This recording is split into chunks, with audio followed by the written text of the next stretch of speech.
እሺ ፌስታል የለ እዚህ ሀገር ላይ በምንድን ነው የካኪ ዋጋ ከዳቦ ጥፍ ሲሆን ምር ነው ያለኝ። አሁን የተረገመ ሰውዬ ደግሞ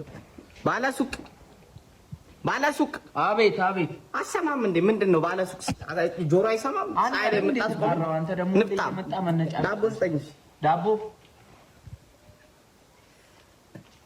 ደስ ነው የምትለኝ ልጅ ምን ላድርገው? ዳቦ አላልክም እንዴው እንደዚህ ነው እንዴ ታዲያ የምትሰጠኝ? ፌስታል ውስጥ አድርግና ስጠኝ። ፌስታል ተከልክሏል ሰውዬን ከይዘዴው እና ካኪ ውስጥ አታረግም? ስንት ብር ነው ካኪ? ዳቦ 20 ብር ሁለቱ።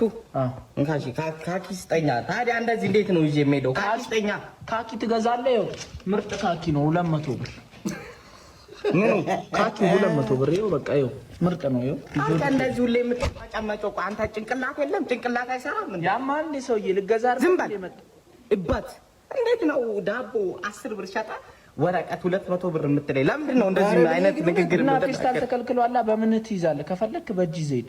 ይሄን ተማምናችሁ ነው ኦቨር ያወጣችሁት? ሰውዬ የምገዛ ከሆነ አትልመጭመጭ። ስማ አይነን አላጠባለሽ። እንካ ዳቦ አምጣ።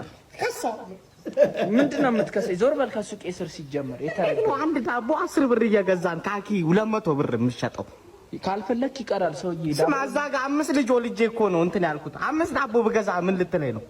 ንፍጣ እንግዲህ ሰውዬ እኔ ኑሮ የምትኖር መሰለ እንዴ? እኔ ቤት ውስጥ ትገባለህ እንዴ?